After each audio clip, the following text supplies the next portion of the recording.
असम के गवर्नर श्री लक्ष्मण प्रसाद आचार्य जी, ऊर्जावान मुख्यमंत्री हेमंता बिश्व शर्मा जी, इंडस्ट्री लीडर्स, अन्य महानुभाव, देवी और सज्जनों, पूर्वी भारत और नॉर्थ ईस्ट की भूमि आज एक नए भविष्य की शुरुआत करने जा रही है। एडवांटेज आसाम पूरी दुनिया को असम के पोटेंशियल और प्रोग्रेस से जोड़ने का एक महाअभियान है। इतिहास गवाह है कि पहले भी भारत की प्रॉस्पेरिटी में ईस्टर्न इंडिया का बहुत बड़ा रोल हुआ करता था। आज जब भारत विकसित होने की तरफ बढ़ रहा है तो एक बार फिर ईस्टर्न इंडिया, हमारा ये नॉर्थ ईस्ट अपना सामर्थ्य दिखाने जा रहा है। एडवांटेज आसाम को मैं इसी स्पिरिट के रिफ्लेक्शन के रूप में देख रहा हूं। मैं असम सरकार को, हेमंता जी की पूरी टीम को इस भव्य आयोजन के लिए बहुत बहुत बधाई देता हूं। मुझे याद है 2013 में मैं चुनाव अभियान के लिए आसाम का दौरा कर रहा था, तो एक सभा में ऐसे ही मेरे मन से एक शब्द निकला था और मैंने कहा था, वो दिन दूर नहीं जब लोग अल्फाबेट्स पढ़ना शुरू करेंगे तो कहेंगे ए फॉर आसाम।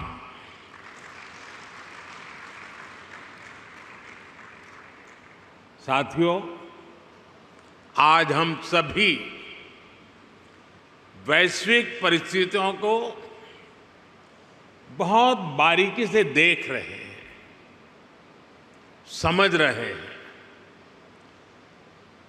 ये ग्लोबल अनसर्टेनिटी के बीच भी दुनिया के तमाम एक्सपर्ट्स उनके भीतर एक बात को लेकर सर्टेनिटी है, और वो सर्टेनिटी है भारत के तेज ग्रोथ को लेकर। भारत पर इस भरोसे का बहुत ठोस कारण है। आज का भारत आने वाले 25 साल की इस 21वीं शताब्दी के लॉन्ग टर्म विजन को ध्यान में रखते हुए एक के बाद एक कदम उठा रहा है, व्यापक स्तर पर काम कर रहा है। आज दुनिया का भरोसा भारत की युवा आबादी पर है, जो बहुत तेजी से स्किल्ड हो रही है, इनोवेट कर रही है। आज दुनिया का भरोसा भारत के उस नियो मिडिल क्लास पर है जो गरीबी से निकलकर नई एस्पिरेशन के साथ आगे बढ़ रहा है। आज दुनिया का भरोसा भारत की उस 140 करोड़ जनता पर है जो पॉलिटिकल स्टेबिलिटी और पॉलिसी कंटिन्यूटी को सपोर्ट कर रही हैं। आज दुनिया का भरोसा भारत की उस गवर्नेंस पर है जो लगातार रिफॉर्म कर रही है। आज भारत अपनी लोकल सप्लाई चेन को मजबूत कर रहा है। आज भारत दुनिया के अलग अलग रीजन्स के साथ फ्री ट्रेड एग्रीमेंट्स कर रहा है। ईस्ट एशिया के साथ हमारी कनेक्टिविटी लगातार सशक्त हो रही है और नया बन रहा India middle east Europe economic corridor भी अनेक नई संभावनाएं लेकर आ रहा है। साथियों, भारत पर मजबूत होते ग्लोबल ट्रस्ट के बीच आज हम सभी यहां असम में जुटे हैं, मां कामाख्या की धरती पर जुटे हैं। भारत की ग्रोथ में असम का कंट्रीब्यूशन लगातार बढ़ता जा रहा है। 2018 में एडवांटेज असम समिट का पहला एडिशन आयोजित हुआ था। तब असम की इकोनॉमी 3.25 लाख करोड़ रुपए की थी। आज असम करीब 6 लाख करोड़ रुपए की इकोनॉमी वाला राज्य बन गया है। यानी भाजपा सरकार में सिर्फ 6 सालों में असम की इकोनॉमी की वैल्यू डबल हो गई है। ये डबल इंजन की सरकार का डबल इफेक्ट है। असम में हुए ढेर सारे इन्वेस्टमेंट ने, आप सभी ने असम को अनलिमिटेड पॉसिबिलिटीज का राज्य बना दिया है। असम सरकार यहां एजुकेशन, स्किल, अन्य कई प्रकार के डेवलपमेंट और साथ साथ बेहतर इन्वेस्टमेंट एनवायरनमेंट पर फोकस कर रही है। बीते सालों में भाजपा सरकार ने यहां कनेक्टिविटी से जुड़े इंफ्रास्ट्रक्चर पर बहुत काम किया है। मैं आपको एक उदाहरण देता हूं। साल 2014 से पहले ब्रह्मपुत्र नदी पर बस 3 पुल थे। यानी 70 सालों में सिर्फ 3 ब्रिज। लेकिन बीते 10 सालों में हमने 4 नए ब्रिज बनाए हैं। हमने इनमें से एक ब्रिज का नाम भारत रत्न भूपेन हजारिका जी के नाम पर रखा है। असम को 2009 से 2014 के बीच रेल बजट में औसतन 2100 करोड़ रुपए मिले थे। हमारी सरकार ने असम के रेलवे बजट को 4 गुना से ज्यादा बढ़ाकर 10,000 करोड़ रुपए तक पहुंचा दिया।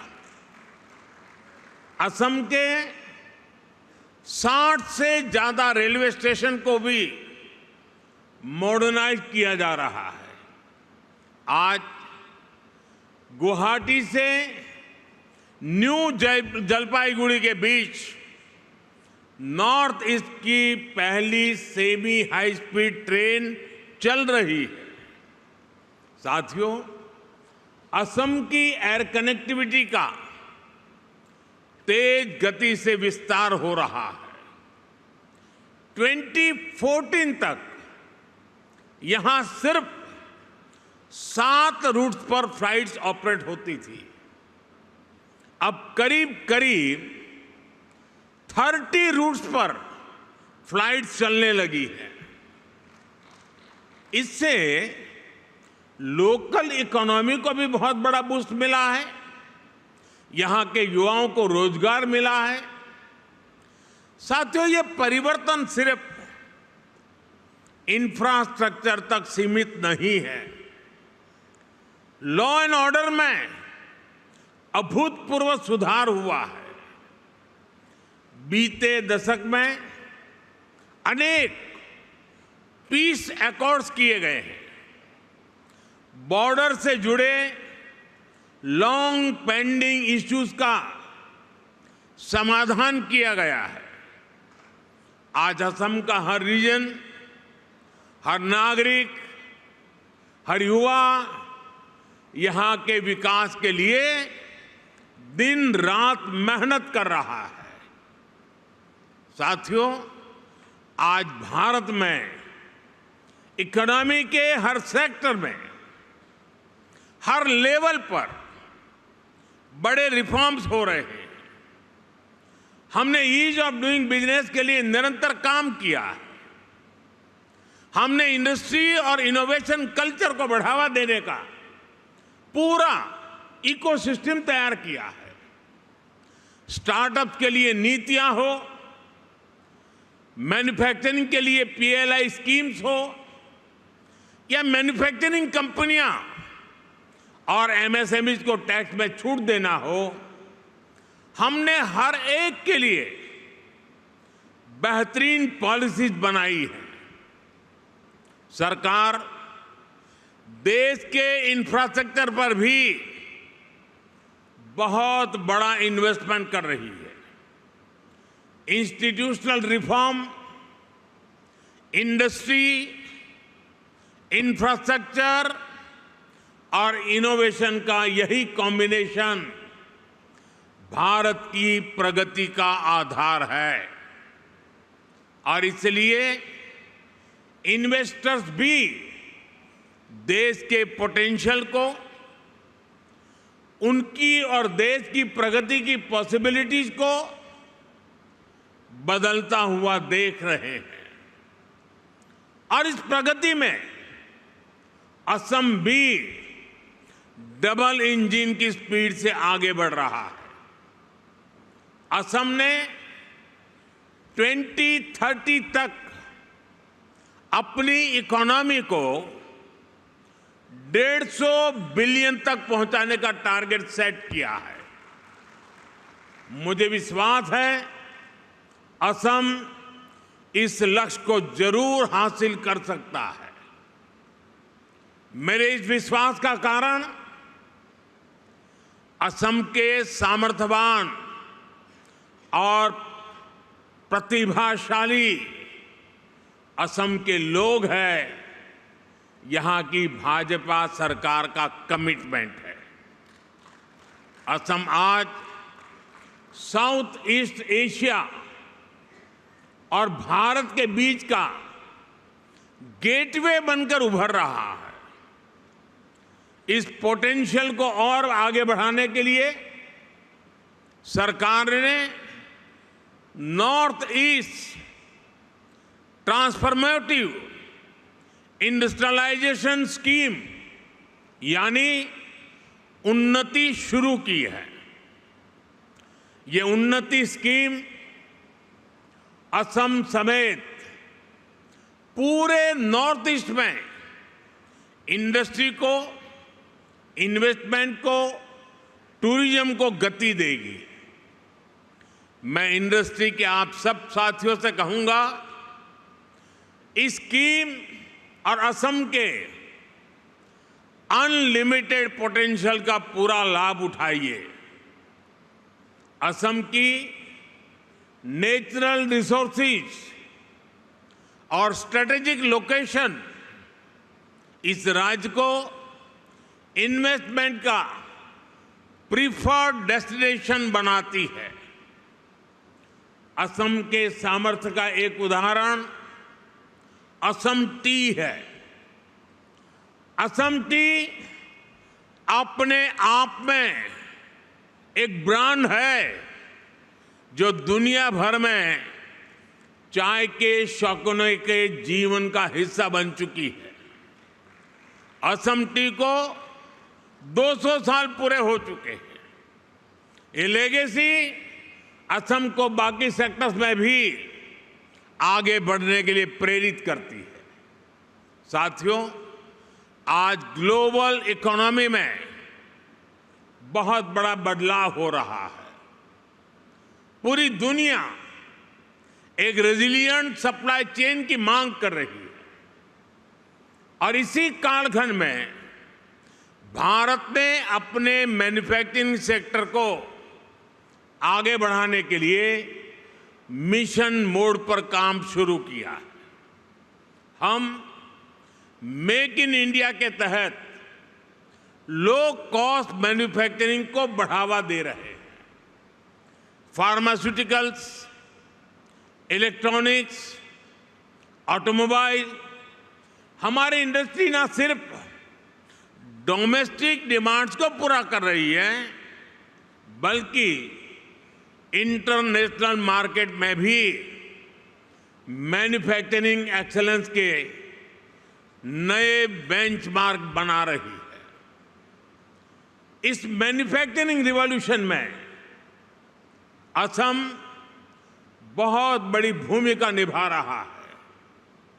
साथियों, असम की ग्लोबल ट्रेड में हमेशा से एक हिस्सेदारी रही है।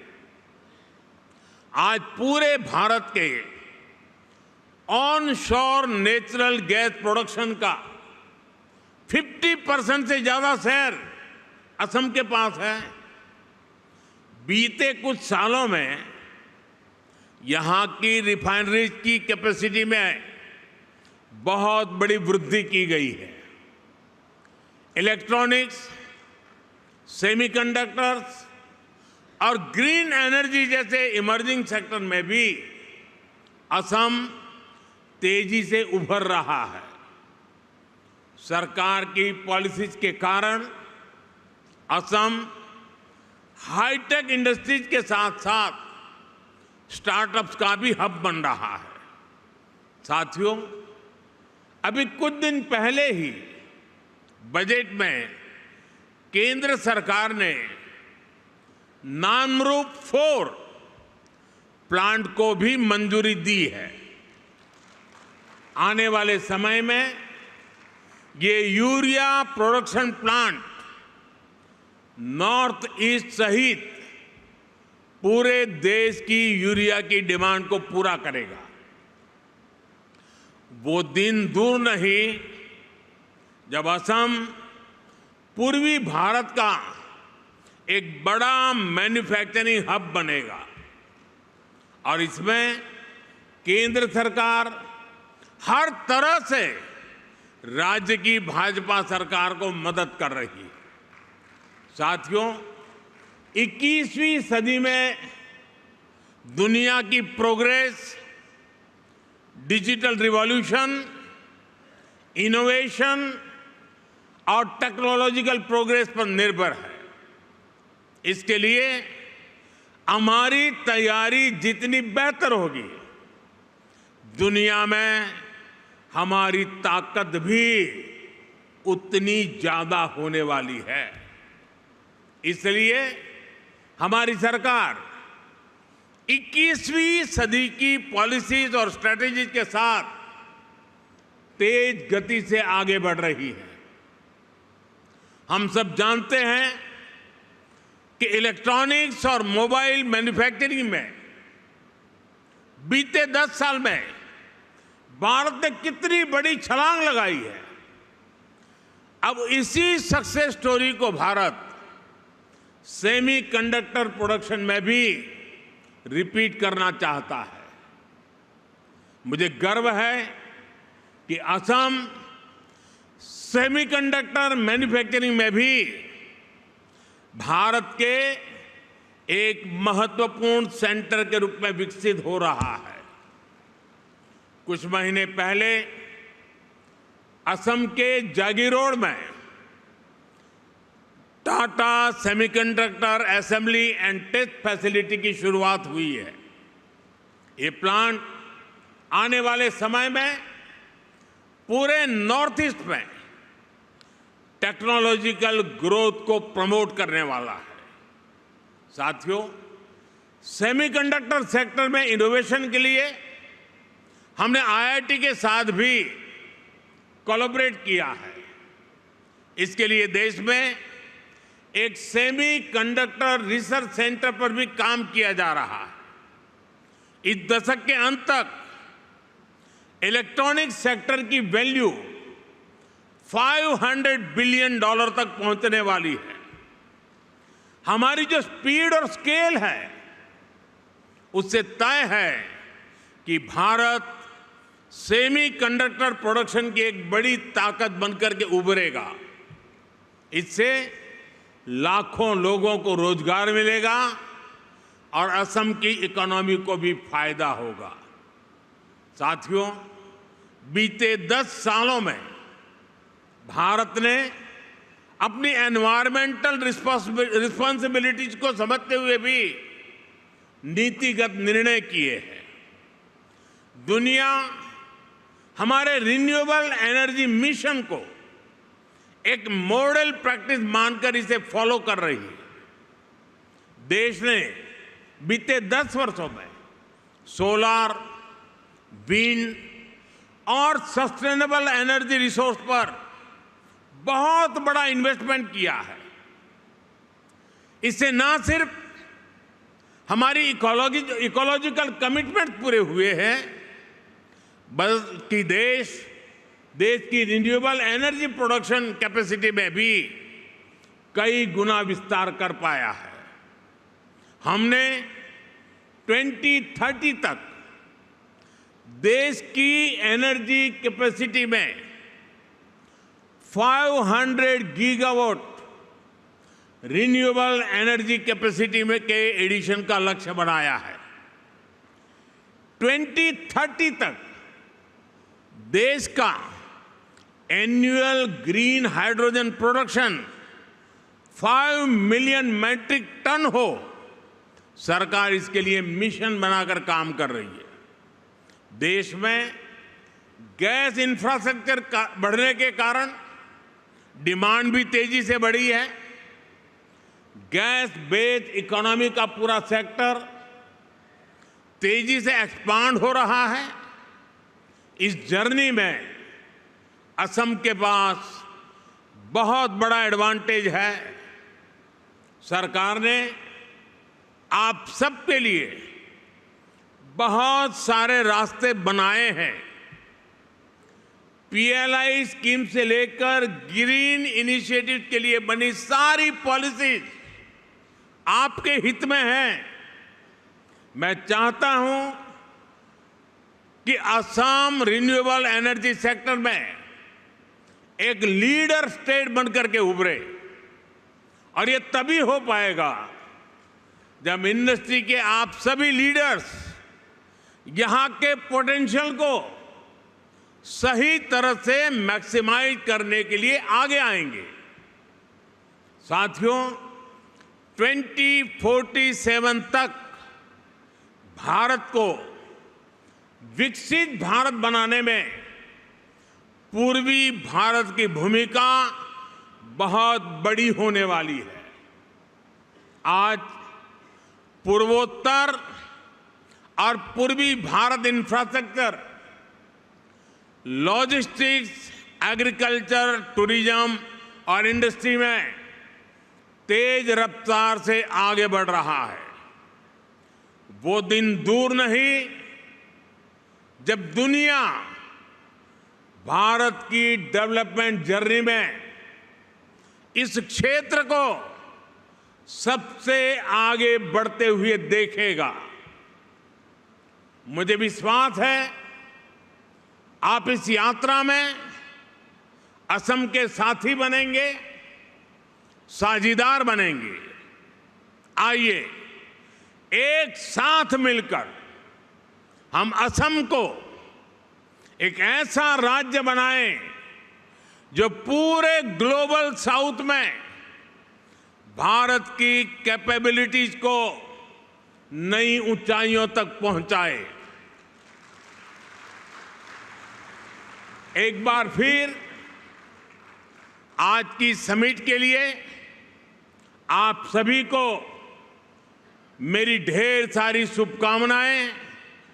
और जब मैं कह रहा हूं तो मैं आपको विश्वास दे रहा हूं, मैं आपके साथ हूं। विकसित भारत की जर्नी में आपके योगदान का पूरा समर्थक हूं। बहुत बहुत धन्यवाद।